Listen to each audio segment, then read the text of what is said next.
There is no explanation for my decision to enter the clergy that is both quick and honest. They tend to be one or the other.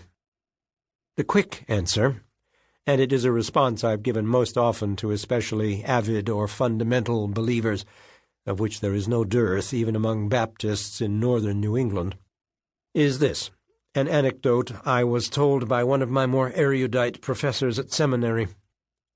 When he was a young graduate being considered for a poor rural parish in West Virginia, he gave a sermon at the church there one Sunday morning. It was, even in his own opinion, more intellectual than inspired, more long-winded than wise. It wasn't very good.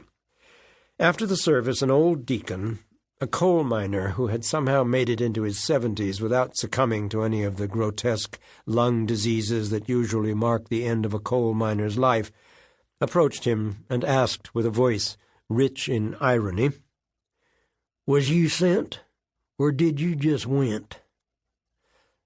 My professor understood instantly what the deacon was suggesting. He, the young pastor, seemed to lack passion and conviction. He seemed merely to be going through the motions. And so, when people would ask me why I'd become a minister, and I could tell from the question that they wanted an answer singed with Pentecostal fires, I'd recount this story, always ending with a self-deprecating shrug and the remark, "All I can tell you is I believe I was sent." The honest answer is more complex. On some level I was sent, or inspired, or called, but my calling, such as it was, wasn't a single booming invitation from above. Really, is it ever? Or even one palpable experience of the living Christ in the here and now. When I was 10 and 11, I had a fairly common boy's interest in the horrific and the frightening, in whatever it was that caused one's heart to beat a little faster. Chainsaw murderers, serial killers, and those nightmare ghouls who lurk under our beds. Nasty stuff, but pretty typical. And then, of course, there was the predictable array of werewolves, vampires, mummies, aliens, killer robots, psychotic cyborgs, and the assorted undead zombies and freaks that television shows and movies churned out for my entertainment and dreams, or, to be precise, for my disturbing, sheet-gripping nightmares.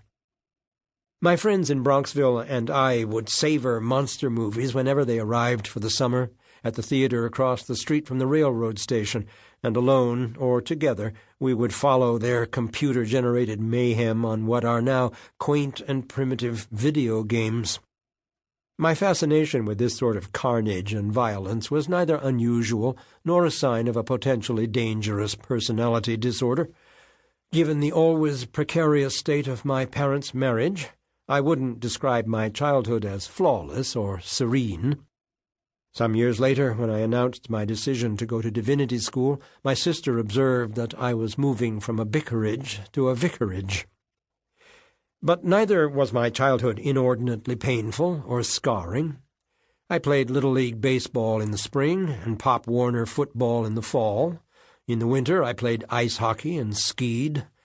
My father was head of personnel for a large investment bank and commuted with a great many of my friends' parents into lower Manhattan, gathering like pigeons every morning at that train station by the movie theater. My mother was an editor at a travel magazine, but left the publication in her early 30s to stay home and raise my sister and me. My father was 10 years older than she was. Their marriage was certainly not exempt from the strangeness that marked the 1970s, but its strains had more to do with the idiosyncratic characters of my parents than with the nature of their friends. As far as I know, no one was swapping spouses at pool parties in July and August, and though I occasionally smelled marijuana, the drug of choice in that circle was clearly brown liquor.